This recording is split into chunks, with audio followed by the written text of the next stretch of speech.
compartir con mis amados hermanos del alfarero. Bendecimos sus vidas y el ministerio de la iglesia. Rogamos que tú sigas fortaleciéndoles y úsales, Señor, con poder allá en la región donde tú les has colocado. Y permítanos disfrutar de este tiempo de aprendizaje a través de la carta de Santiago. Guíanos, Señor, y sé tú nuestro maestro. Te lo rogamos en el nombre de nuestro Señor Jesucristo. Amén. Amén, amén. Amén. Antes de arrancar, ¿alguna pregunta de lo que llevamos hasta aquí? O yo les pregunto cómo lo han puesto en práctica. ¿Podemos ver desde el 1:1? Acuérdense que lo que les decía hace algunas semanas, si nosotros le dijéramos a Santiago, ya aprendimos esto, ¿qué nos diría Santiago? Pruébalo, demuéstralo, Ponlo en ¿no? práctica, claro. Eso diría Santiago, ¿no? Si hay alguno de vosotros entendido, muéstrelo con su buena conducta. La religión pura sin mácula es esta, y son muchos asuntos muy prácticos los que nos presenta Santiago. Pues vamos al capítulo 5. El capítulo 5, podríamos decir que el capítulo 5 es una extensión de una reprimenda que da Santiago en el capítulo 4, en la parte final. Recuerdan que hablábamos de aquellos comerciantes ricos, y supuestamente está hablando a hermanos cristianos de ahí de la iglesia ricos, ¿no? Ahora vuelve a retomar el tema un poco más fuerte, ya no es con los comerciantes, ahora es con tal vez aquellos que tenían plantíos, sembradíos y que contrataban a gente para sembrar, ¿no? Pero retomamos algunas cositas que habíamos dicho sobre el asunto de las riquezas. Hay mucha gente que incorrectamente piensa que la Biblia enseña que es malo ser rico. Piensan que la Biblia dice que el dinero es la raíz de todos los males, pero ya vimos que no es así. La Biblia dice que el amor al dinero, esa sí es la raíz de todos los males. Dios no se opone a la riqueza ni a la abundancia. De hecho, si ustedes ven muchos personajes bíblicos, eran extremadamente ricos. Abraham probablemente sería catalogado en términos de hoy en día como un millonario. Job era el hombre más rico de su tiempo, David, Salomón, eran hombres riquísimos en su tiempo. Sabemos también que Bernabé tenía dinero y por él pudo darlo a la iglesia. José de Arimatea, el hombre que le dio su tumba a Jesús, era muy rico. Y podemos ver que Dios no se opone a las riquezas de ninguna manera, pero sí se opone al uso incorrecto y al abuso de las riquezas o de la abundancia. Dios quiere que utilicemos nuestra riqueza con sabiduría. Y algo interesante también como contexto, en los tiempos del Nuevo Testamento no existía como hoy en día podemos llamar una clase media. La gente en los tiempos del Nuevo Testamento o era muy rica o era muy pobre, o se tenía o no se tenía. El sistema político, económico de la época hizo a los ricos que fueran personas muy ricas y a los pobres muy pobres. Los ricos tendían a manipular y oprimir a la gente pobre, y esta gente pobre sufría de abuso continuamente. Santiago habla muy duro contra los ricos que no usaban los bienes sabiamente. Y probablemente una de las críticas más severas de todo el Nuevo Testamento, aquí lo presenta Santiago, y condena el abuso sobre el uso de sus recursos, o podríamos decir el más uso de sus recursos. Y nuevamente aclaremos, no es malo tener dinero, no es malo tener abundancia, de ninguna manera es malo. Donde empieza el problema es en el uso que se les da, el uso que se les da. Y esta porción habla con dureza para los ricos que, les digo, ahora ya no eran los comerciantes, ya con aquellos negociantes jactanciosos que vimos en el capítulo 4, y realmente ahora es una sección donde se expresa Santiago con dureza contra los ricos que cultivaban, los ricos que tenían jornaleros, ¿no? Ya no eran negociantes que viajaban de una ciudad a otra, sino eran dueños de campos que habían sido cegados por los pobres, quienes eran contratados para ello. Y el ámbito productor de riqueza puede ya haber cambiado, pero la situación es similar. Los unos y los otros, los que eran comerciantes y ahora los dueños de campos, se habían olvidado de Dios y del prójimo. Y esto nos enseña algo muy importante. Toda relación con Dios tiene naturalmente una afectación de nuestra relación con los prójimos y viceversa. La manera en que nos relacionamos con el prójimo afecta nuestra relación o nuestra manera de relacionarnos con Dios. Bueno, vamos a entrarle al verso 1. Dice el verso 1, vamos ahora ricos. Recuerdan que les dije la semana pasada, es una frase como para llamar la atención. Estén atentos a lo que les voy a decir. Estén atentos a los que les voy a decir. Y dice, llorad y aullad por las miserias que os vendrán. Llorad y aullad, que sería a lo mejor un poquito mejor o más acertado traducirlo como llorad aullando. Es una sola palabra la que se tradujo con esas dos palabras en el español, que es ololucin, que incluso podría considerarse como una palabra onomatopéyica de ulular. No sé si entienden esa palabra ulular, ¿no? Las sirenas de las patrullas ululan. Ese chillido que hacen las patrullas. Eso es más o menos lo que está diciendo Santiago. Lloren aullando, es lo que está mencionando Santiago en esta parte. ¿Y por qué? Pastor, Sí, adelante. en la NTV dice He-Man. Ajá, Lloren y He-Man. sí. Tiene una idea de una expresión de profundo dolor por lo que les va a venir. Por eso dice, lloren aullando, giman, llorad y aúllen, etcétera, ¿no? Así el rico, según Santiago, no solamente debe llorar, debe de hacerlo de una manera desesperada como aullando. Y la declaración que Santiago presenta aquí realmente ya no es un llamado al arrepentimiento. En el verso anterior, el capítulo anterior sí les dice, deberían de decir, si Dios quiere, etcétera. Pero aquí ya no es un llamado al arrepentimiento, sino es casi como una proclamación profética de parte de Santiago, diciendo, los ricos estos cuates como que no tienen ya esperanza. Lo que les viene solamente es una expectativa de juicio.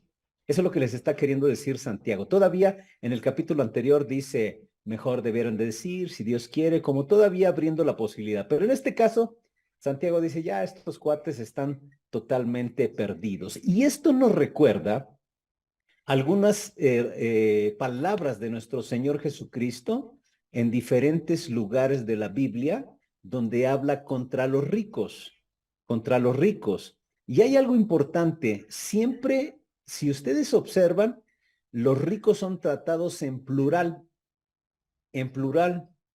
¿Y por qué son tratados en plural? Porque regularmente en esa época, y en esta época no es la excepción, las riquezas regularmente en muchos de los casos eran mal adquiridas. Y cuando son mal adquiridas, las riquezas no se obtienen de manera individual, sino en complicidad con otros que son ricos u otras personas que también quieren enriquecerse, ¿no? Dice, ¿por qué deberían de aullar llorando? Por las miserias que les vendrán, por las miserias que les vendrán. La palabra que se tradujo como miseria podría significar también calamidad, catástrofe, los problemas, dificultades y como menciona la Reina Valera, miserias. Y es una palabra que habla de el resultado doloroso de hacer mal uso de los recursos que Dios había puesto en sus manos. El rico ha amontonado riquezas como bendición. O sea, el rico pensaba, y ustedes recuerdan que en los tiempos bíblicos se pensaba que la pobreza era una maldición y la riqueza era una bendición de Dios. Entonces los ricos habían amontonado riquezas pensando que era una bendición, pero en un momento esas mismas riquezas se iban a volver contra él como una maldición, como dice aquí, como miserias que lo iban a destruir. Aullad, llorad y aullad por las miserias que os vendrán. Y ahora viene algo interesante acerca de las riquezas contra las cuales habla Santiago, ¿no? E incluso yo quiero que lo relacionemos con nosotros mismos. Tal vez nosotros de repente no podemos decir, ay, no, yo no soy rico, no tengo tanto, pero te van a dar cuenta que Santiago podría estar hablando también no solamente contra los ricos, sino contra el uso incorrecto de las riquezas o de la abundancia o incluso de lo que tenemos, de lo que tenemos. Hay varias cosas de las cuales Santiago le dice que están haciendo mal uso los ricos. La primera de ellas es el uso incorrecto de los recursos de la abundancia. Pero primero les da una profecía: vuestras riquezas están podridas y vuestras ropas están comidas de polilla. Vuestras riquezas están podridas y vuestras ropas están comidas de polilla, vuestro oro y plata están enmohecidos. Bueno, estos ricos de los cuales habla han amontonado riquezas. Y si ustedes se dan cuenta, eso no es solamente de la época. Hoy en día también mucha gente amontona, acumula, y nuevamente no está mal. El problema es con el uso. Hay 4 errores que menciona Santiago y este es el primero que menciona: el amontonar riquezas. Dios dice que el dinero no debe de ser acumulado o amontonado por el simple hecho de acumularlo, de tenerlo. Dios desea que el dinero circule, que el dinero circule. Incluso en una ocasión yo reflexionaba y pensando en algunas bendiciones materiales, yo estoy seguro que en muchas ocasiones Dios está listo para bendecirnos materialmente cuando nosotros estamos listos para soltarlo, es decir, para convertirnos en canales de bendición. Aquí no está hablando de ahorros. Los ahorros es algo correcto, bueno, necesario.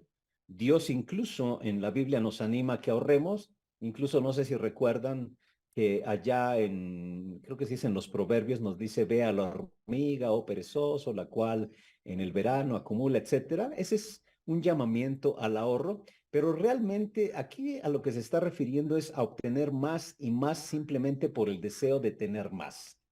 Eh, yo no sé si ustedes recuerdan alguna historia de hombres que mueren en una aparente pobreza extrema, pero en algún momento se descubre que tenían muchas cosas. Hay un personaje que le decían el rey de la basura.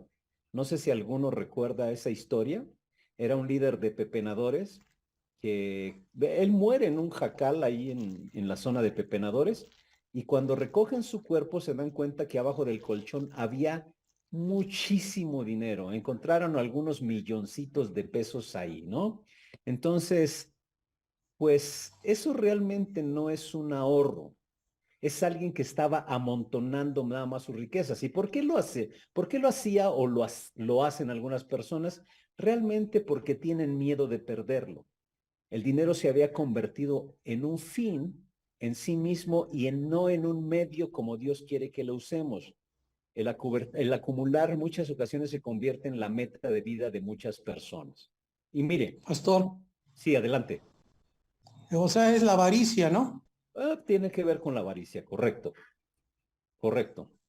En los tiempos del Nuevo Testamento había 3 cosas que principalmente la gente amontonaba en abundancia o de 3 maneras amontonaban. Uno era acumular comida en la despensa. 2, acumular ropa. O 3, acumular metales preciosos o joya. Esas eran las 3 formas principales y por eso, si ustedes observan, Santiago habla contra eso, pues dice: vuestras riquezas están podridas, vuestras ropas están comidas de polilla, vuestro oro y plata se está enmoheciendo, etcétera. Entonces, de esta manera, La gente rica incluso demostraba su abundancia, demostraba sus riquezas. Si una persona tenía dinero, lo demostraba comiendo muchísimo alimento, teniendo mucha ropa, poseyendo metales preciosos y joyas. Y Santiago habla sobre estos tres tipos de abundancia en los versos 2 y 3 que acabamos de leer. Dice, se ha podrido su riqueza, sus ropas están comidas por la polilla, se ha oxidado su oro y su plata. Es decir, todo lo que estos ricos habían acumulado se les había echado a perder. El alimento se había echado a perder, las polillas se habían comido su ropa, el oro y la plata se habían oxidado, esos metales se habían corroído o incluso corrompido. Entonces, la enseñanza que está mostrando aquí Santiago es que todo lo que acumulamos se deteriora. Por eso, Dios no quiere que acumulemos solamente por acumular. Él quiere que lo pongamos a circular, que lo pongamos en movimiento. Por ejemplo, dice aquí que las ropas se apolillaron. Y como les decía, esto también debe de ser una confrontación para nosotros. ¿Qué ropas son las que se apolillan? A ver, respóndanme. ¿Las que ustedes usan seguido o las que tienen guardadas en el closet por mucho tiempo? ¿Cuáles son las que se apolillan? ¿Cuáles son? Las que están guardadas por mucho tiempo. Ajá. ¿Y por qué están guardadas por mucho tiempo? Porque engordamos y ya no nos queda nada. Puede Para ser, acumular. ¿no? Puede ser, pero en otras palabras, ya no las necesitamos. De repente dicen, no, sí, voy a bajar de peso para volvérmelos a poner. Nada que. Y han pasado los años y ahí siguen. O las La guardamos enseñanza para una fiesta especial y la fiesta nunca llega. nunca llega, ¿no? Hay una anécdota Siempre que un día leí usamos muy lo fuerte mismo. sobre eso. Una anécdota que una vez leí muy fuerte sobre eso. Estaban platicando dos hombres. Acaba de morir la esposa de él, de uno de ellos, y estaban sacando una ropa de ella de un cajón y sacaron un vestido nuevecito, nuevecito. Nunca había usado la esposa, pero hermoso el vestido.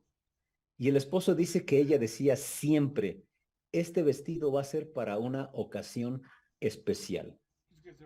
Va a ser para una ocasión especial. ¿Y sabe qué? Nunca lo usó. Nunca lo usó. Y a veces nos Se lo olvidamos. hubieran puesto cuando murió, pastor, era una ocasión única. Sí, pero en vida era cuando lo necesitaba. Solo a veces necesitamos ver cada momento de nuestra vida como una ocasión especial. Pero nuevamente, esto también tiene que confrontarnos a nosotros, no solamente a los ricos a los cuales les habla aquí Santiago. ¿Cuáles son las ropas que se apolillan? Las que tenemos guardados por mucho tiempo. ¿Cuál es el alimento que se nos echa a perder? El que está guardado. El que está guardado, no es el que nos comemos a diario, es O el que no compartimos. puede ser también. O el que está También. ahí en el refrigerador por semanas, meses. Incluso nosotros ahí creamos nuevas formas de vida dentro del refrigerador. Ya creé ahí ciertos colonias de bacterias y demás, ¿no? Bueno, realmente la enseñanza que Dios nos da es que la abundancia debe de ser utilizada, no amontonada. Utilizada, no amontonada. Y esto nos recuerda, nuevamente, Santiago nos trae muchos recuerdos acerca de la enseñanza del Señor Jesús. ¿Recuerdan que en una ocasión Jesús habló de un hombre que dice que tenía muchas cosechas y dijo, ya sé lo que haré, construiré grandes graneros y amontonaré y diré a mi alma, regocíjate por toda la abundancia que has adquirido? Y dice el necio, ¿qué más le dijo? Que iba a fallecer esa noche. Exactamente, ¿no sabes que esta noche demandarán tu alma? ¿Se dan cuenta cómo Santiago nos recuerda mucho las enseñanzas de Jesús? Dice, su ropa se ha llenado de polilla o se ha corroído de polilla. La comida se les está echando a perder, ¿no? Etcétera, ¿no? Entonces, Dios quiere que nosotros circulemos y, como decían hace un momento, compartamos las cosas. Y nuevamente, no solamente habla a los ricos de la época, es una reflexión y confrontación para nosotros mismos hoy en día. Yo les animo a que le echen un vistazo ahí a sus closets y les aseguro que van a encontrar cosas que en la vida van a volver a usar. En la vida, y de repente ya van a encontrar ahí algunos animalillos si no las cuidan, ¿no? Bueno, ese es un aspecto. Santiago diría, no acumules nada más por acumular, haz que circulen las cosas. La segunda cosa también que Santiago habla en contra de cómo se obtienen las riquezas.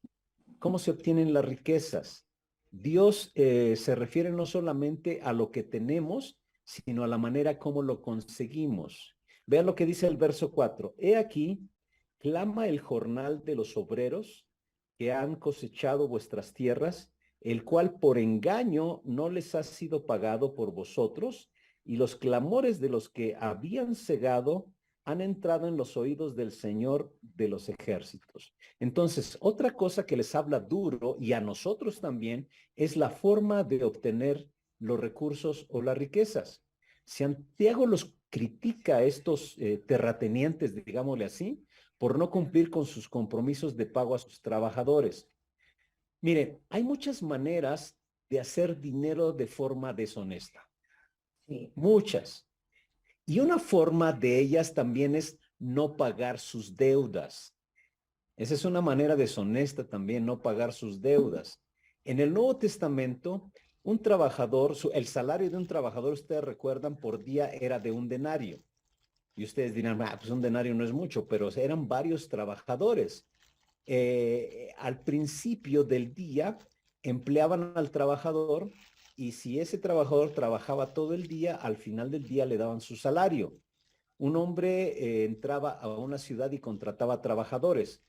En aquella época, pues no había contratos para firmar o sindicatos, no existían leyes para proteger a los trabajadores. Si el jefe deseaba retener el salario y no dárselo, él podía hacerlo.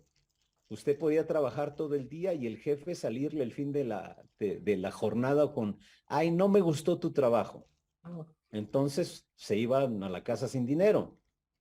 Este hombre conservaba su dinero, ajá, también obtuvo el trabajo que necesitaba, pero había hecho fraude a sus trabajadores. Y esto es lo que está criticando Santiago. Dice, oigan cómo clama contra ustedes el salario no pagado a los obreros que trabajaron en su campo. Santiago aquí está diciendo que en la acumulación de riquezas, uno, no la amontonen, pero la otra, tienes que obtener las riquezas de una forma honesta. No lo obtengas robando, estaría diciéndole a estos ricos y nuevamente confrontándonos a nosotros. No sean deshonestos, no sean deshonestos. Mire, le voy a poner un ejemplo para que les digo, veamos que esto también puede aplicar con nosotros. Ajá. Vamos a pensar, tenemos un carro y ya empieza con algunas fallas. ¿Qué hace o qué hacemos a veces? Ya empieza con algunas fallas el carro. ¿Qué hacemos? ¿Qué hace la gente o qué hace el primo de un amigo mío? ¿Qué es lo que hace? ¿Lo vende? Ajá, lo vendemos. Pero si ustedes, si lo vemos con honestidad, hay mucha gente que lo vende porque ya le está fallando y no le dice al comprador que ya necesita algunas reparaciones importantes. Eso es robo también. También es robo. Si yo hago trampa o engaño en mi declaración de impuestos, eso es robo. Si yo pierdo mi tiempo en el trabajo, eso es robo. Entonces, Santiago dice que es incorrecto. Yo me paso un alto. Puede ser, pero Porque al final de cuentas merezco una infracción y me hago de la vista gorda y que no me vean y evito la infracción. Ok, puede ser, pero pensemos un poquito ya en una forma en que a veces uno está obteniendo dinero de una forma deshonesta. En este caso eran los terratenientes que no le pagaban el salario. Les digo, ellos podían decir, no me gustó tu trabajo y se acabó. Y no pagarlo. Ajá. Entonces Santiago habla también de la manera en que uno obtiene las riquezas. El engaño Es una de las maneras en que hoy en día la gente obtiene riquezas. Y Perdón, Santiago está... Adelante, también, sí, también en los jefes que les dicen a los empleados, pues vas a hacer la prueba de un día de trabajo por o ejemplo. una semana de trabajo y es una prueba y no les Así es, pagan así es. y les están robando. Seguro, seguro. Y Santiago habla bien duro contra eso, ¿no? No es incorrecto, no es incorrecto. Entonces, nuevamente, es una llamada de atención para nosotros también. ¿Cómo es que nosotros adquirimos nuestros recursos? Pero hay una tercera forma que critica Santiago duramente y es la manera de gastar el dinero. Vea lo que dice el verso 5. ¿Habéis vivido en deleite sobre la tierra y sido disolutos? Habéis engordado y vuestros corazones están como en día de matanza, ¿no? Dice Santiago, ustedes han llevado en este mundo una vida de lujo y de placer desenfrenado. Entonces Santiago está también mostrando dureza en la manera en que gastan el dinero o luego, nuevamente, confrontándonos a nosotros en la manera que gastamos el dinero. Santiago diría, no lo malgastes, no lo malgastes. Hay un dicho común hoy en día que dice que entre más se tiene, entre más tienes, Más gastas. puede ser, Más pero hay gastos. otra. Más Más gastos. necesitas. Más Ajá, necesitas, más necesitas. más Entre más quieres, más tienes, Entre- entre más gastas, más. ¿O cómo dijo No, pastor? A ver, entre Entre más más tienes, más tienes, quieres. más Exactamente, gastas. exactamente. Entre más tienes, más quieres. No sé Ay, si sí. habían oído por ahí eso, ¿no? Y esa es una realidad. ¿Y por qué se da esto? Porque entre más se tiene, más gastos aparecen o más oportunidades de gastar hay. Y si ustedes ven los anuncios de televisión o de donde quiera, se enfocan en esto. Por ejemplo, siempre nos muestran a personajes que parecen tener buenos recursos. Nunca nos muestran un estilo de vida de pobres. Eso nada más en las novelas, ¿no? Y luego en las novelas se encuentran a un hombre muy rico y se salieron de ahí, ¿no? Pero los anuncios siempre nos muestran estilos de vida de gente muy pudiente. No sé si se han dado cuenta de eso. Todo se ha convertido en consumismo. Todo se ha convertido en consumismo. Miren, ahorita estamos en el mes de junio.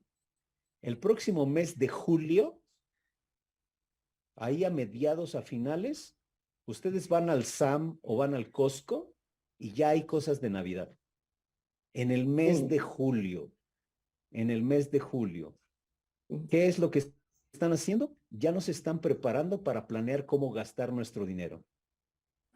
Entonces, Santiago está diciendo, hey, ustedes ya han vivido en sus deleites sobre la tierra, han sido disolutos, y luego dice, habéis engordado vuestros corazones como en día de matanza, ¿no? Yo le podría decir a usted cuánto han subido de peso malgastando sus recursos, ¿no? Bueno, está hablando de una época en que se engordaban a las reses para matarlos, y dice, parece que eso es lo que ustedes están haciendo. Están engordados para ese día donde se les va a venir todo encima, donde se va a acabar todo para ustedes. Todo para ustedes. Y el cuarto reclamo que hace Santiago está en el verso 6 y habla del abuso con las riquezas. El abuso con las riquezas. Verso 6 dice, habéis condenado y dado muerte al justo y él no os hace resistencia. Él dice, no abuses. La abundancia nos da otra capacidad mucho más simple que la capacidad de compra. El dinero a muchas personas les da poder. No solamente poder adquisitivo, en algunos casos sí, pero cuando una persona tiene riquezas, le da influencia y le da autoridad. Se escucha a la gente que más dinero tiene, no a la gente que tiene menos recursos. El dinero hoy en día se ha considerado una gran influencia. El dinero se utiliza para influir en la gente. El dinero se utiliza para manipular, para financiar campañas. Y los cristianos deben reconocer que tienen influencia, pero utilizarlo para lo bueno. Cuando Dios nos da recursos, nos los da para utilizarlos para lo que es correcto. Y el punto al que está llegando Santiago es que necesitamos utilizar nuestras riquezas para un fin correcto, para una buena influencia. Santiago dice que debemos hacerlo de forma correcta, porque la crítica que está haciendo ahí en el verso 6 dice, han condenado, han matado al justo sin que él ofrezca resistencia. En el tiempo de Santiago, los ricos compraban jueces y de esa forma compraban la justicia. Si deseaban aprovecharse de alguna persona, lo llevaban a la corte, hablaban con el juez, le daban un dinero y entonces conseguían lo que querían hacer. Conseguían manipular a otros y condenaban al justo, como dice este pasaje, sin ofrecer resistencia. Y bueno, parece que no es nada nuevo eso. Parece que hoy en día te continúa dando, ¿no? ¿Quiénes son los que tienen mejores oportunidades de recibir trato justo o de recibir justicia? Pues aquellos que tienen recurso para ofrecerlo. No sé si se ha dado cuenta de eso. Entonces, Santiago critica duramente a aquellos que utilizan el dinero o utilizan los recursos para manipular a otros. Y bueno, yo también he sabido de familias donde una persona controla a toda la familia, amenazándolos con dejarlos fuera del testamento. No sé si se han dado cuenta de eso, ¿no? Si no te portas bien, vas a quedar fuera, ¿no? O sea, están mal utilizando los recursos y Santiago trae una condena dura. Recordemos el verso 1 del capítulo 5. Llorad y aullar por las miserias que les vendrán. ¿Por qué? Por hacer un uso incorrecto de los recursos que Dios les ha proveído. Y los recursos que Dios nos ha proveído realmente son para ser canales de bendición. Para ser canales de bendición. Como le decía hace un momento, el dinero es influencia y Dios quiere que lo utilicemos para bien. Dios quiere que lo utilicemos de una manera correcta. Dios quiere que lo utilicemos para bendecir a otras personas. ¿Hasta aquí algún comentario o pregunta? ¿No? Es un tema actual, pastor. Seguro. Es un tema que estamos viendo ahora en la justicia, que los más ricos, pues, tratan de tener ventaja para manejar los bienes y que no lleguen la abundancia a los pobres. Ok.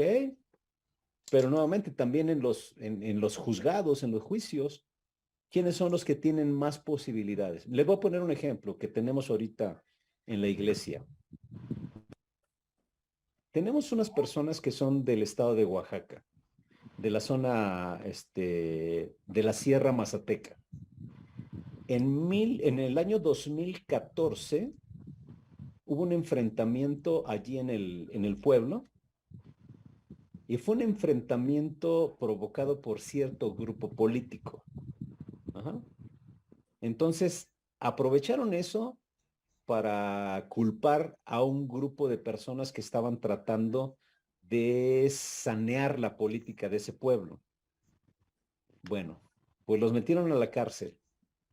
Van casi 10 años, llevan 9 años, no hay ninguna sentencia y siguen en la cárcel. Siguen en la cárcel. Ajá. ¿Por qué? Porque la lideresa que está moviendo todo es una persona que está muy cerca de un partido político, tiene no solamente los recursos económicos, sino los recursos relacionales. De poder. Exactamente, de poder, y los ha mantenido ahí. Y no se diga nuevamente las personas que sí tienen los recursos económicos para comprar jueces, para comprar magistrados, etcétera, ¿no? Entonces, Santiago habla duramente y recuerdo el verso 1 del capítulo 5, lloren y aúllen por las miserias que les vendrán. Lloren y aúllen por las miserias que les vendrán. Aguas estaría diciéndoles el Señor a estos personajes. ¿Algún otro comentario? Pregunta. Pastor, Sí, Rosita. cuando hay un desastre natural que luego pide ropa y todo, Yo creo Ujú. que es cuando tiene uno la oportunidad de ayudar y sacar mucha ropa que uno no utiliza. Ok. Pero sería muy bueno sacarlo antes, Rosita. Pero luego no tiene uno a quién. Tiene No, uno y sí. dice, ¿a quién se lo ¿a quién se lo damos? ¿A quién? Hay oportunidades, hay que buscarle, porque le voy a decir también eso. Cuando hay desastres naturales y piden ayuda, a veces la gente saca puras garras ahí, que ya a veces ni sirven para beneficio de la gente. A mí me tocó Ay, no verlo, llega. también, ¿no? A mí me tocó verlo en el terremoto del 85. Después de 3 años encontraron bodegas repletas de cosas que nunca llegaron a los necesitados. No sé si ustedes vieron una nota hace algunos días de una mujer que puso de esos para seguir las cosas de manera satelital, GPS. Rastreador. un rastreador, ajá, y ella dio papel de baño y dio jabón y resulta que estaban en un mercado, estaban en las oficinas de un político y esas cosas según se habían mandado para Turquía, ¿no? O sea, el Señor habla duramente, ¿no? Y a través de este pasaje nuevamente, el verso 1 a mí se me hace muy fuerte. Llorad y aullad por las miserias que os vendrán. Llorad y Hermano, aullad. Sí, adelante.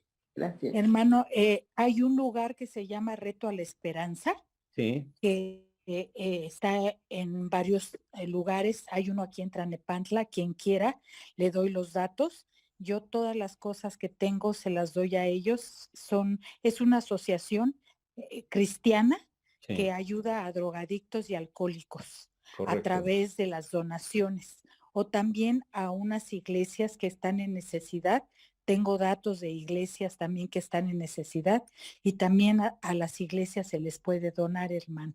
Qué bueno, sí. Entonces, esa es También, la manera que uno también, puede ayudar. el Ejército de Salvación, si ustedes les dicen, van por las cosas también, mandan Sí. a las camionetas, etcétera. Pero nuevamente es una confrontación también para nosotros. Échenle una revisada ahí al refrigerador, échenle una revisada ahí al closet y se van a dar cuenta que tenemos muchas cosas que incluso ya hasta se han de haber echado a perder ahí, ¿no?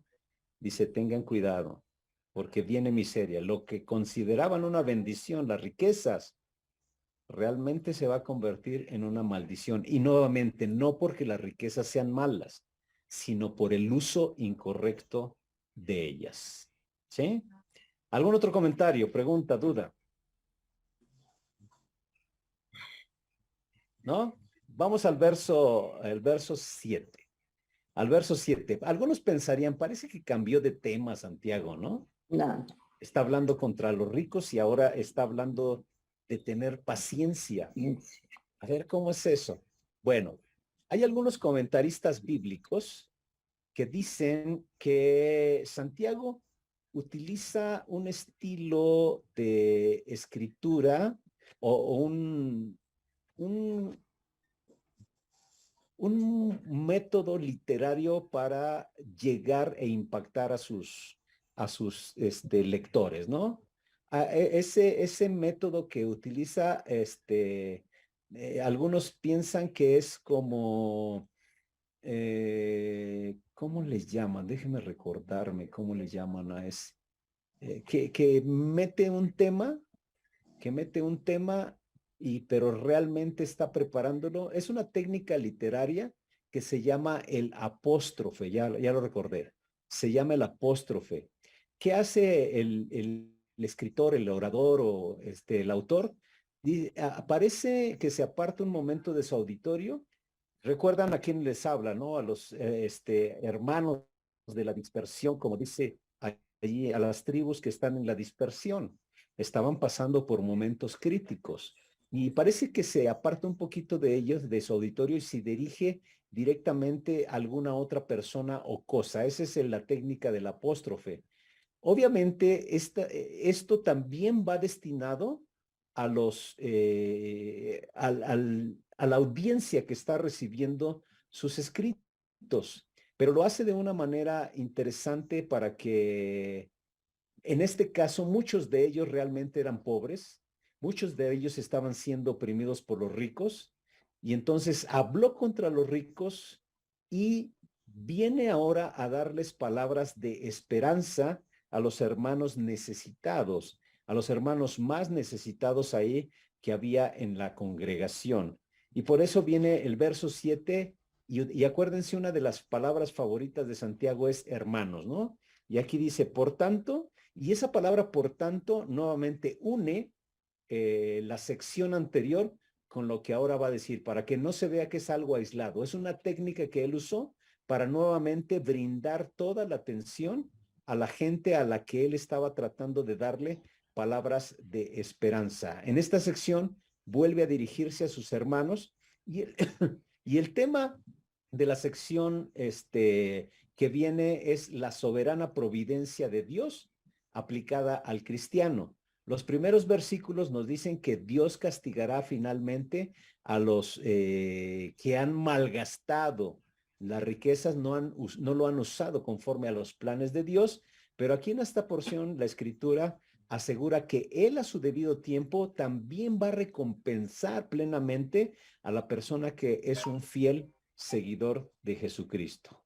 Entonces, ustedes van a darse cuenta que en esta siguiente porción Santiago habla varias veces acerca de la segunda venida de Jesús, pero no es la intención de Santiago probar la segunda venida. Lo que Santiago hace al mencionar varias veces la segunda venida, él está hablando de la realidad, la inminencia de que la segunda venida va a suceder. Va a suceder. Bueno, dice el verso 7, por tanto, hermanos, tened paciencia hasta la venida del Señor.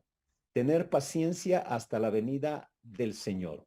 Muchos, porque estaban siendo maltratados, estaban siendo tratados de manera injusta, pues muchos tenían en su corazón un poco de resentimiento e incluso tenían deseos de venganza.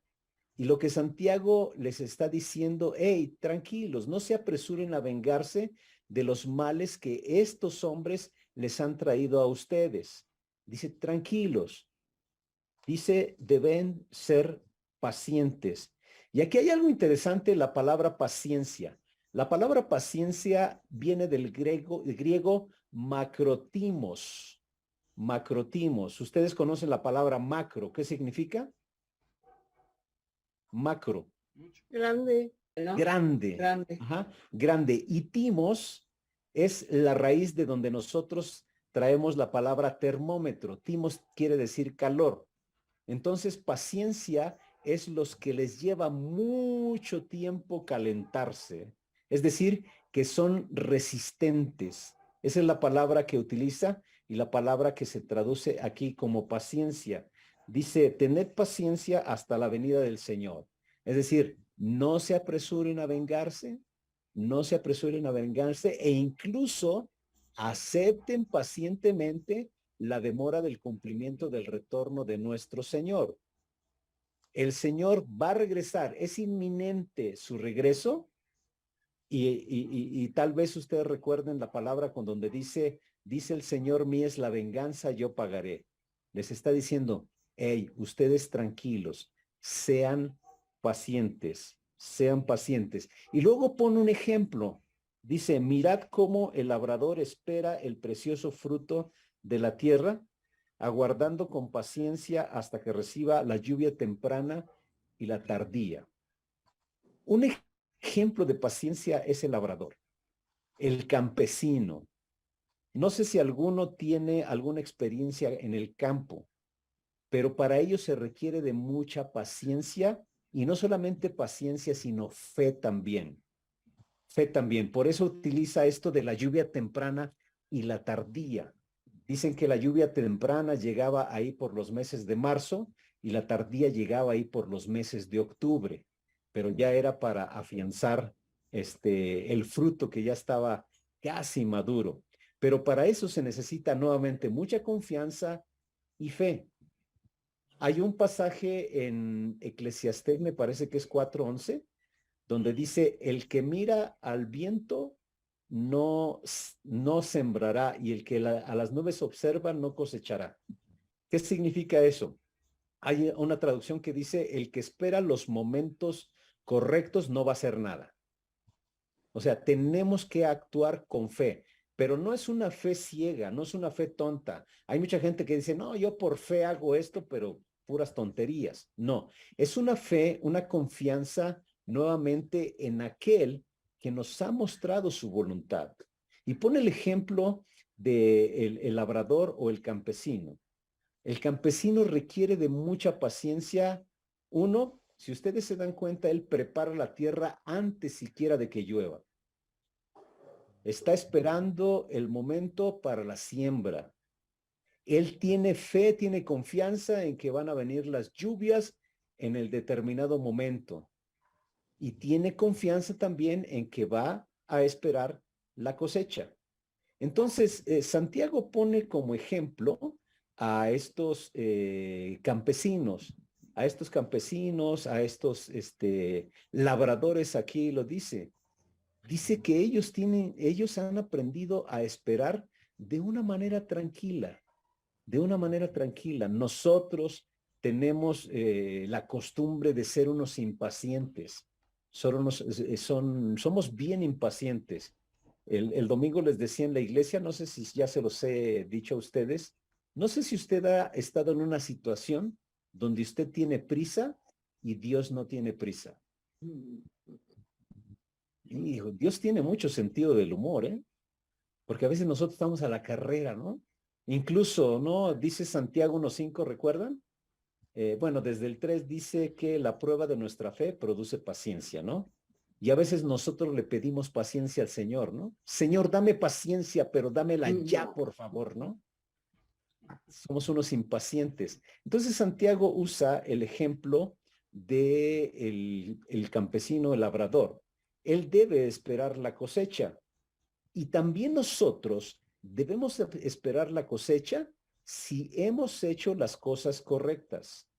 Si hemos hecho las cosas correctas, inevitablemente va a haber una cosecha. Bueno, realmente si usted hace las cosas incorrectas, también va a cosechar, pero va a cosechar lo incorrecto. ¿Qué hace un agricultor mientras está esperando en Dios? Él no se sienta a ver la televisión todo el día. Mientras él está esperando la cosecha, el agricultor se está preparando para la cosecha. Él se está alistando. Y esperar es un tiempo de preparación que demuestra expectación. Demostramos nuestra expectación con nuestra preparación. Debemos estar listos para la respuesta de Dios, pero debemos estar listos por adelantado.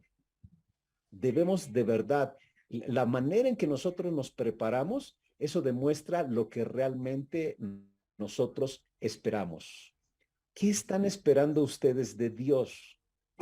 Pregunta, ¿la manera en que ustedes esperan realmente muestra lo que esperan?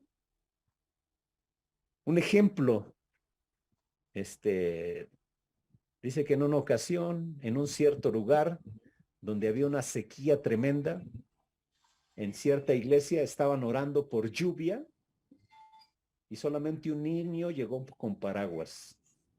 Solamente un niño llega con paraguas. O sea, ¿qué esperan? ¿Recuerdan allá en el capítulo 12 del libro de los Hechos, donde Pedro está encarcelado? La iglesia está orando. ¿Y por qué está orando? Por la liberación de Pedro. Entonces Pedro es liberado de la cárcel, llega a la casa donde están orando, le abre esta jovencita Rode, le cierra la puerta en la cara nuevamente, va y les dice a los hermanos, ¡hey, está Pedro ahí en la puerta! ¿Y qué le dicen? No, ¿cuál Pedro? Ha de ser su ángel, ¿no? O sea, a veces oramos sin creer, pero tenemos que seguir el ejemplo del agricultor. El agricultor dice, espera con paciencia. Y la espera demuestra qué es lo que esperamos. Eso es demostrado por la manera en lo que esperamos. Si hoy viniera la respuesta a lo que usted está orando, ¿usted estaría listo? Porque la forma en que usted está listo para algo es preparándose por adelantado. Mientras estamos esperando, nosotros nos estamos preparando. Y nuevamente la preparación demuestra expectación. Y entonces nuevamente se dirige a este grupo de hermanos y dice, tengan paciencia. Vean el verso 8, nuevamente vuelve a decirles, tened también vosotros paciencia y afirmad vuestros corazones, y vuelve a utilizar lo de la venida del Señor, porque la venida del Señor está cerca. Tened vosotros paciencia y afirmad vuestros corazones. La venida del Señor era una gran fuente de esperanza para los primeros cristianos. Yo no sé si hoy en día a nosotros nos causa verdaderamente expectación la segunda venida de Jesucristo, porque a veces pensamos o sentimos que el Señor se ha demorado bastante, o a veces pensamos, no, va a ser en un futuro muy, muy lejano, y eso también se expresa en nuestro estilo de vida. Debemos de vivir de tal forma como si la venida del Señor fuera en un momento más, estar listo, estar preparado. Y recordemos nuevamente las palabras del Señor Jesús a sus discípulos: velad y orad para que no entréis en tentación. Él estaba diciendo, prepárense. Deben ustedes de estar preparados. Deben de estar preparados. Tened también vosotros paciencia y afirmad vuestros corazones, porque la venida del Señor se acerca. La venida del Señor se acerca. Verso 9 dice, hermanos, no os quejéis unos contra otros para que no seáis condenados. He aquí, el juez está delante de la puerta. Bueno, en tiempos de dificultad, la paciencia a veces se agota y estamos tentados a quejarnos. Ahí la palabra que se tradujo como quejarse, literalmente sería gruñir. Ajá. O sea, es realmente gruñir unos contra otros, ¿no? Y Santiago aquí exhorta a los cristianos contra el quejarse unos de otros, dice aquí para que no sean condenados. La próxima venida de nuestro Señor Jesucristo es una advertencia contra el fracaso cristiano, así como un estímulo para ser fieles para con nuestro Dios. Y además dice, el juez está delante de la puerta. El retorno de nuestro Señor Jesucristo está cerca. Él será el juez de todos los hombres, por lo tanto nosotros necesitamos dejar de asumir el papel de jueces para con otros. No sé si recuerdan Mateo 7 del 1 en adelante, donde habla sobre el peligro de juzgar, y ya lo vimos la semana pasada también. Nosotros hacemos juicios de valor a lo que está diciendo el Señor, tengan cuidado de hacer un juicio de condenación, porque solamente hay un juez justo, y dice, el juez está a la puerta. El juez está a la puerta. No sé si recuerdan Mateo 7 del 1 en adelante, donde habla acerca de ese asunto de juzgar. Dice, tengan cuidado, solamente hay una persona, es el que tiene capaz de salvar y condenar, de salvar y condenar. Y a veces somos muy impacientes por las experiencias, pero también somos impacientes a veces porque pues como que la gente no cambia, ¿no? Como que la gente no cambia. Y entonces Santiago pone como ejemplo a los profetas. Vea lo que dice el verso 10. Hermanos míos, tomad como ejemplo de aflicción y de paciencia a los profetas que hablaron en el nombre del Señor. ¿Cuál era la labor de los profetas? A ver si recuerdan un poquito. ¿Cuál era la labor de los profetas en el Antiguo Testamento? Pues advertirles de algún juicio o para que se repitieran. Exactamente, el arrepentimiento. Realmente el objetivo central del trabajo profético era traer a la gente de regreso a Dios, ayudar a la gente a cambiar, guiarlos a un comportamiento diferente. Pero yo no sé si ustedes se han dado cuenta que cómo la gente se opone al cambio. A la gente no le gusta el cambio, no le gusta el cambio. Cuando usted le hace una pequeña sugerencia a alguien, ¿cómo reacciona la persona? Se enojan. Se enojan, se molestan. Y aunque es por el bien de la persona, pero la persona hasta brinca, ¿no? Yo estoy seguro que ahorita mismo ustedes han de conocer personas que se oponen a cambiar. Ajá. Incluso a veces hasta vivimos con esas personas que se oponen a cambiar. Qué difícil es vivir con una persona que no quiere cambiar. Santiago nos dice, necesitan paciencia para con la gente. Hay gente que ve solamente por sí mismo. Solamente por sí mismo ve. No le interesa lo que piensan, lo que sienten los demás. Y algo importante, puede que esas personas nunca cambien. Nunca cambien. ¿Qué diría Santiago o qué nos diría Santiago si nosotros estamos rodeados de personas que nunca van a cambiar? ¿Qué nos diría Santiago? Según esos versículos que acabamos de leer. Tener paciencia. Ciencia. Tengan paciencia. Exactamente. El Señor viene pronto. Tengan paciencia, nos diría Santiago. Paciencia. Tengan paciencia. Los unos a los Ok, pero ese de soportarse, ese está hablando más bien de cargarse, de sostenernos. No está hablando de soportarse, como, ay, pues tengo que soportar a Lulú.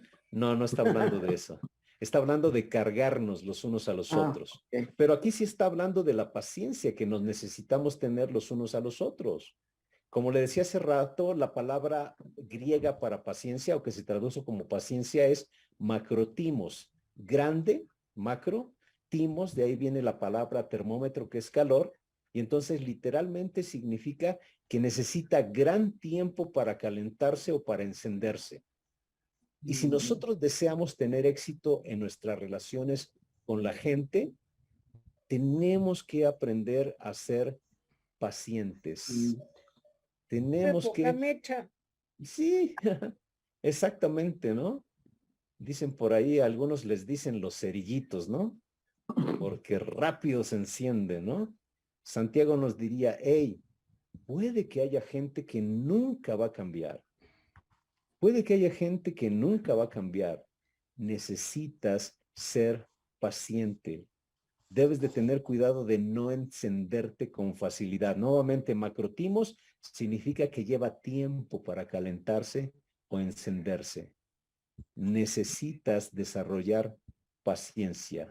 Santiago nos dice que debemos desarrollar paciencia ante las circunstancias que están fuera de nuestro control, pero también debemos desarrollar paciencia cuando la gente no cambia. Y de verdad, va a haber mucha gente que no va a cambiar.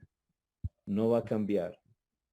Esa es una de las grandes crisis en nuestras relaciones, que queremos cambiar a las personas. Ni siquiera queremos que la gente cambie.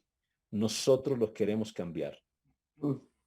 Yo observo, por ejemplo, cuando voy manejando, cómo la gente empieza a picarse ahí. Es como, le voy a enseñar, ¿no? Pero no. Lo único que hacemos es que se enciendan más las cosas. Oiga, pastor, Sí, adelante. en Alcohólicos Anónimos, eso se le llamaba un choque de egos. Ok. Y se insiste en manipular o depender de la gente, pero dice Sí. que de esa manera se cavan dos pozos profundos en los cuales uno se estanca y es muy difícil salir de ello. Y Seguro. en realidad lo que pasa es que es el egotismo de la gente, querer hacer que Correcto. los demás cambien y obren como yo pienso que deben de obrar. Correcto. Y tienes toda la razón, Juan Carlos, y lo que dicen los alcohólicos anónimos es un choque de egos. Es un choque de egos. Simple y sencillamente para ver quién puede más. El gran problema es que ese estilo de vida, a veces lo tenemos en la casa, en las relaciones de pareja. Hay un choque de egos impresionante. A ver quién manda. Y buscamos nuestras estrategias, para demostrar, aquí el que tiene el control, la que tiene control soy yo. Y perdón, hermanas, pero a las mujeres se les da naturalito, porque así lo dijo el Señor allí en Génesis. Dice, tu deseo será para con tu marido. ¿Recuerdan ahí en Génesis? Tu deseo será para con tu marido. ¿Qué significa eso? Alguna vez lo dijimos, creo, ¿no? Es que va a haber siempre dominio de uno a otro. Vas a querer dominar dominar a tu gobernar. marido, vas a querer gobernar, ¿no? Pero a final de cuentas es la naturaleza del ser humano. El ser humano somos por naturaleza egoísta. Hasta que Jesucristo viene a nuestra vida y lo ponemos en el trono de nuestra vida y nosotros nos bajamos del trono, las cosas empiezan a funcionar correctamente. Empiezan a funcionar correctamente. Por eso Santiago incluso pone de ejemplo a los profetas. Observen a los profetas. Ellos pasaron por aflicción, pero fueron pacientes. ¿Y qué fue lo que los llevó a ser pacientes? Su mensaje. Hablaron en el nombre del Señor. Hablaron en el nombre del Señor. Y este es un breviario para los que son casados. Dice el apóstol Pablo, de modo que si alguno está en Cristo, nueva criatura es. No, pero no es ese el que les quería decir. Es donde dice, ya no vivo yo, mas vive Cristo en mí. Sí recuerdan ese pasaje de Romanos, ¿no? O segunda Lo que doctrina. ahora viva en la carne, lo viva en la fe. con Sí. Cristo. Así es. Los Romanos, ¿no? ¿Sí es Romanos o segunda a los Corintios? Se me fue ahorita. Gálatas 2:20, creo. Gálatas 2:20. ¿Qué Ah, dice? A ver, alguien que lo lea o que lo diga de memoria. Gálatas 2:20 dice, con Cristo estoy Estoy juntamente crucificado ya y vivo ya no yo, vivo yo, sino mas vive Cristo en mí. vive en mí. Déjenme nada más tomar esa frase. Aquel que está crucificado con Cristo, dice el apóstol Pablo, ya no vivo yo, vive Cristo en mí. Cuando nosotros decidimos dejar que Cristo viva a través de nosotros, imagínense, si usted es creyente y su marido es creyente, ya no vivo yo, mas vive Cristo en mí. Usted ya no vive, sino Cristo vive en usted y a través de usted. Su marido ya no vive él, sino Cristo vive en él y a través de él. Entonces Cristo no va a pelear con Cristo. ¿Se da cuenta? Ajá. Se acaba ahí la lucha o la batalla de los egos. Pero nuevamente regresando a Santiago, Santiago diría, hay gente que no va a cambiar, por tanto, tengan paciencia. No murmuren, no gruñan los unos contra los otros. Tomen como ejemplo de aflicción y de paciencia a los profetas que hablaron en el nombre del Señor. Realmente lo que los guió a desarrollar toda esa paciencia era el mensaje que habían sido llamados a predicar. Y era el mensaje de predicar en el nombre del Señor. Entonces dice, tomen como ejemplo a los profetas. Pero va a poner otro ejemplo también, si con eso no entendimos, dice el verso 11. He aquí, tenemos por bienaventurados a los que sufren. Primero suena como una contradicción. ¿Cómo va a ser feliz el que sufre? ¿Cómo va a ser feliz? Pero lo que dice a continuación nos ayuda a entenderlo. ¿Habéis oído la paciencia de Job? ¿Habéis oído la paciencia de Job? Ajá. ¿Qué recuerdan ustedes sobre la paciencia de Job? Platíquenme un poquito. Soportó todo lo que Dios le mandó. Ok. Sin renegar de Dios. Que dejara todo y maldijera a Dios y él. Dijo Así que no, es, ¿no? que si Imagínense. recibía lo Dios quitó. Dios. ¿Quién dijo eso que maldijera? La esposa de Job. La esposa. Se dio Es cuenta bien quién era su interesante. esposa, pastor. Pero es bien interesante que en 2 o 3 días Dios le quitó todo, menos a esa esposa. Dios le quitó todo en un lapso de 2 o 3 días. Y podríamos decir, Él es el campeón en el sufrimiento, por supuesto, después de nuestro Señor Jesucristo. Job fue el hombre más rico de su época y de un momento a otro cayó en la ruina. Perdió su familia, perdió sus amigos, perdió sus finanzas, sufrió materialmente, físicamente, socialmente, y como ya recordaron algunos de ustedes, un día su mujer le da su ayuda idónea, le dice, ya maldice a Dios y muérete. Qué gran ayuda, ¿no? Pero ustedes pueden observar que por 37 capítulos allí en el libro de Job, Dios está callado. Dios no le dice nada, no le dice por qué está sucediendo. Y si ustedes observan, no hay una razón evidente para su desgracia. Podríamos decir que de entre toda la gente, Job podría tener el privilegio de decir, ¿por qué yo? Pero no se le da ninguna explicación de su condición, de lo que está viviendo. Y a veces así sucede en nuestra vida. Dios no nos explica lo que nos está pasando. Y si somos bien honestos, podríamos afirmar lo siguiente: la vida no es justa. Eso es verdad. Y Dios nunca dijo que la vida sería justa. Y hay muchas cosas que suceden en nuestra vida que no tienen sentido. Y quizá nunca vamos a entender de este lado, sino hasta que estemos en el cielo. Job no entendía, en todos esos problemas no encontraba una explicación, pero sin embargo Job mantuvo la fe. Sí es cierto, en un momento de su vida, yo creo que con tanta presión por la experiencia, por los amiguitos, por la esposa, etcétera, sí, en cierto sentido le reclamó al Señor, ¿no? Pero el Señor le recuerda, a ver, déjame ponerte en el lugar correcto. ¿Dónde estabas tú cuando yo hice los cielos y la tierra? ¿Acaso te pedí consejo? Etcétera, ¿no? Pero si ustedes observan la parte final de ese versículo 11, dice, ¿habéis oído de la paciencia de Job? Pero vean lo que dice a continuación. ¿Y habéis visto el fin del Señor?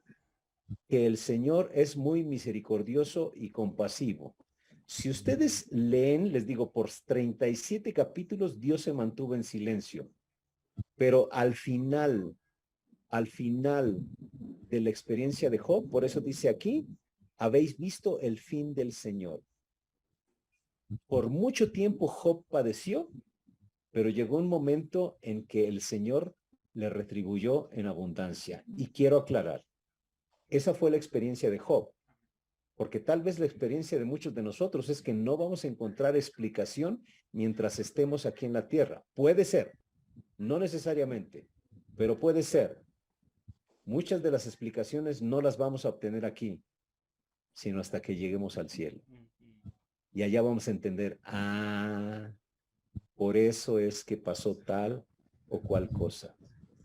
Y por eso Santiago termina ese versículo 11 diciendo, el Señor es muy misericordioso y compasivo, muy misericordioso y compasivo. Entonces, Santiago también pone ejemplos de hombres de Dios que se mantuvieron fieles, obedientes y esperando con paciencia, como el ejemplo que puso, el ejemplo del labrador o el ejemplo del campesino.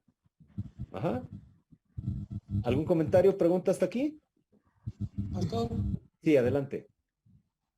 bueno, en el libro de Job no hay una explicación a por qué sufre el justo. Así es. Eso se queda, como usted dice, para allá arriba, ¿verdad? Para Seguramente. Pero cuando restaura a Job, que vuelve a tener familia, ¿es con la misma mujer? Pues no se habla de que ahí se haya muerto aquella, pero algunos dirían ojalá y hubiera sido otra, ¿no? No lo sé bien.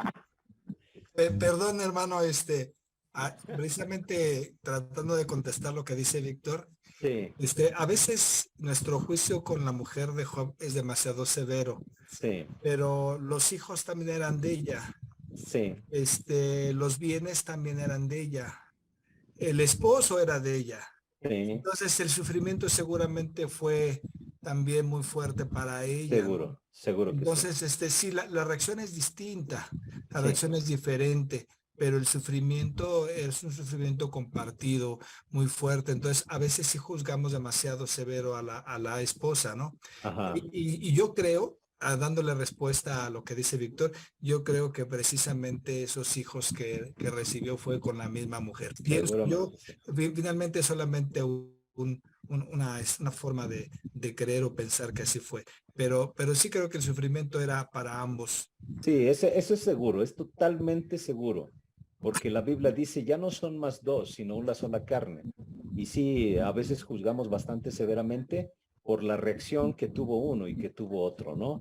Pero al final de cuentas, Dios restauró esa familia y seguramente Dios hizo un cambio. Por eso también nuevamente dice la parte final, misericordioso y compasivo es el Señor. El Señor es misericordioso y compasivo.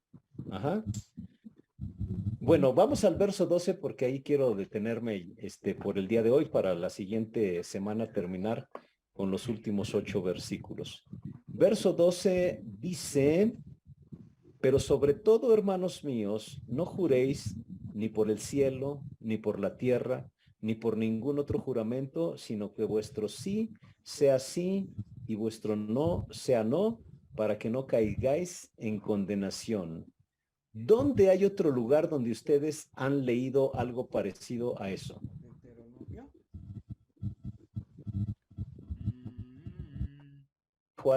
¿Algo parecido a eso? Deuteronomio. Fue Jesús. Jesús ahí en Mateo 5, Correcto. en Mateo 5, partecita también del Sermón del Monte. Ok. Dice Jesús, pero yo os digo, no juréis Y por el en ninguna manera que vuestro hablar sea sí, sí, no, no, porque lo que va más allá de esto procede del mal. Miren, los judíos tenían todo tipo de juramentos y Jesús los debate, los discute y los desecha. Vamos a ver nada más algunos ejemplos de los juramentos judíos. Mateo 5:36. Mateo 5:36. Alguien que lo pueda leer y alguien más que busque Mateo 23 del 16 al 22. Pero primero vamos con Mateo 5:36. Ni por tu cabeza jurarás, porque no puedes hacer blanco o negro un solo cabello. Ajá. Eso nos habla de que los judíos juraban por mi cabeza. Pero vean lo que dice Mateo 23 del 16 al 22.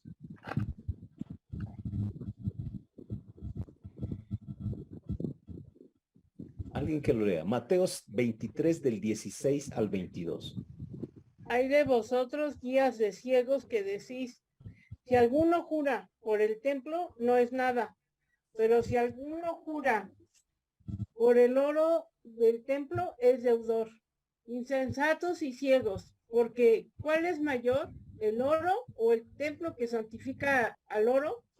También decís, si alguno jura por el altar, no es nada. Pero si alguno jura por la ofrenda que está sobre él, es deudor. Necios y ciegos, porque ¿cuál es mayor, la ofrenda o el altar que santifica la ofrenda? Pues el que jura por el altar, jura por él y por todo lo que está sobre él. Y el que jura por el templo, jura por él y por el que lo habita. Y el que jura por el cielo, jura por el trono de Dios y por aquel que está sentado en él. Ok, o sea, ¿se dan cuenta? Los judíos tenían un montón de maneras de jurar. Pregunta, ¿por qué tenían necesidad de jurar? ¿Por qué creen que tenían necesidad de jurar? Por mentirosos. Exactamente. Los juramentos usualmente ocultan una mentira. Por esta te lo juro, ¿no? Por esta te lo juro. El Señor Jesús diría que vuestro sí sea sí y que vuestro no sea no. Que tú sí sea sí, que tú no sea no, porque lo que es más de esto, de mal procede. Entonces, Santiago está mostrando que cuando la gente jura, realmente el jurar es una forma de tener como un espíritu dividido, ¿no? El jurar habla de un espíritu dividido. Realmente los juramentos por ahí traen alguna mentira oculta. Y por eso Jesús atacó duramente, incluso desechó, aunque dijo, sí, el que jura por esto, jura por todo, pero realmente el Señor Jesús la enseñanza que quería darles es, tienes que hablar con honestidad. La impaciencia, que es el antónimo de paciencia, que es el tema que está hablando en estos primeros versículos de la segunda parte del capítulo 5, la impaciencia a muchas personas les lleva a dividir su espíritu. Y entonces tienen que buscar algunas estrategias para tener credibilidad ante la gente. Pero Santiago, retomando también las palabras de nuestro Señor Jesús, diría que tu sí sea sí y que tu no sea no. Porque lo que es de mal de esto, de mal procede, diría el Señor Jesucristo. Y dice Santiago terminando, la razón para hablar así con rectitud y honestidad, según Santiago, es para que no caigan bajo condenación. ¿Por qué? Porque el que jura trata de tapar una mentira, y acuérdense que siempre las cosas salen a la luz. Pronto esta persona que jura y trata de tapar una mentira cae bajo la condenación de aquellos que descubren la mentira. Y también realmente Dios está pronto, si leen el verso 9, está a la puerta como juez para juzgar sobre toda injusticia, sobre toda hipocresía del que jura falsamente. Nuestro hablar debe representar realmente nuestro hacer. Que tu sí sea sí, que tu no sea no. Y tanto el versículo 9 que advierte contra la murmuración, como este versículo en contra de los juramentos, llevan la misma enseñanza y el mismo trasfondo. Solo aquel que no se desanima, que no se desalienta por las injusticias, los problemas de la vida, puede seguir caminando fiel al Señor, quien es nuestro único juez y nuestro único defensor. Pero si ustedes se dan cuenta, Santiago sigue retomando muchas de las enseñanzas del Señor Jesús. Hasta cierto punto casi lo cita literalmente, ¿no? En este caso, cuando dice que tu sí sea sí y que tu no sea no. Ajá. Son muy similares. Y bueno, cuando nosotros caminamos en rectitud, con paciencia, esperando en el Señor, no tenemos necesidad de recurrir a prácticas que a veces ocultan ahí pecadillos, como es el caso de la mentira, ¿no? Como es el caso de esto. Preguntas, dudas, comentarios.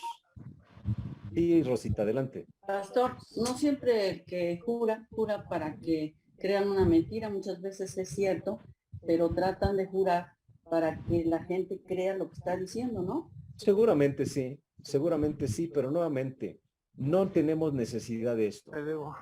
Yo no tengo necesidad de convencerle a usted. Mi sí es sí y mi no es no. ¿Por qué? Porque mi juez es el Señor. Si yo le estoy diciendo la verdad, voy a decir algo que puede sonar feo. No me interesa lo que ustedes piensen. Me interesa más lo que piensa el Señor. Porque Él es el juez justo y está a la puerta, como dice el verso 9.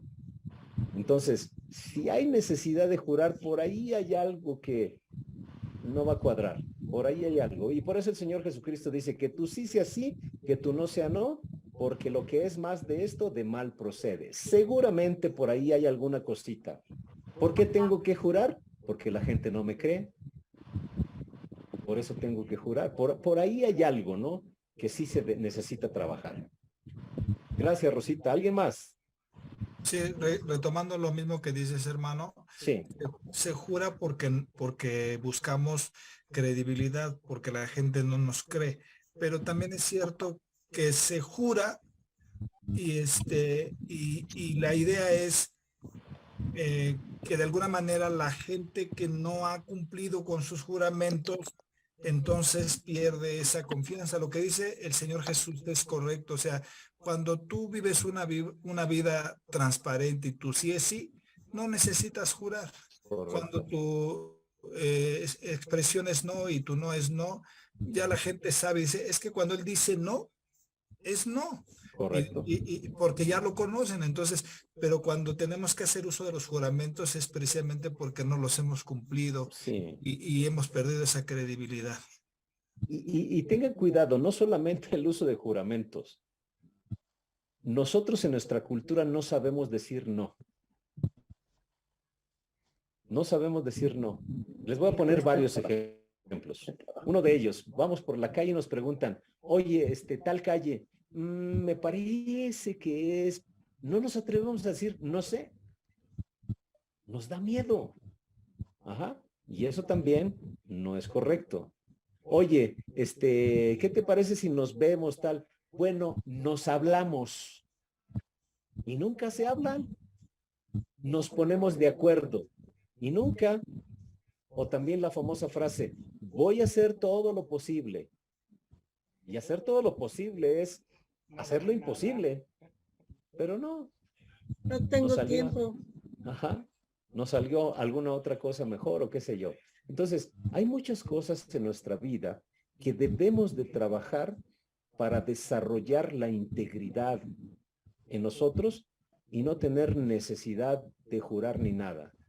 Hace muchos años bastaba, yo me acuerdo las palabras de mi papá y de mi abuelo, bastaba decir palabra y la otra persona respondía palabra, porque la palabra valía. Hoy no vale, desgraciadamente no vale, y por eso tenemos que firmar muchas cosas, porque la palabra, ya no honramos la palabra. Sí, hermano Víctor, adelante. El versículo 12 ¿no? también se refiere a que no debemos ser fluctuantes en nuestras decisiones. Sí, también se refiere a eso. Exactamente. Tenemos que ser firmes en nuestras decisiones, no fluctuantes, no divididos en corazón y mente.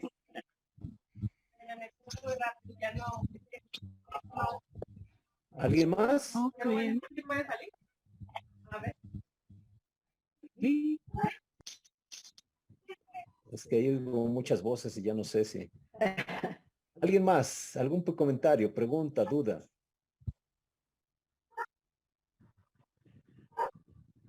Pues mucha gente es mentirosa. Sí es mentirosa, pero mucha gente es miedosa. Ok. Y también por miedo la gente sí puedo, o te aviso, o déjame ver si me dan permiso, o sí, ¿por qué? Porque tienen miedo también. Sí. Por eso decía el Señor Jesús, lo que no es sí y no es no, algo malo hay detrás de ello. Exacto. Puede ser el miedo, sí. Puede ser el miedo. Incluso eso también debe de ser un cuestionamiento para nosotros. ¿Por qué a veces la gente no nos dice la verdad? Tal vez porque nos tiene miedo.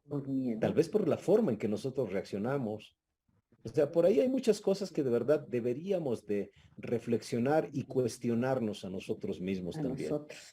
Ajá, pero nuevamente, la intención de Santiago va a mostrar que aquella persona que camina con el Señor, que espera la venida del Señor, que es paciente, etcétera, va a vivir y va a hablar de una manera íntegra, de una manera recta.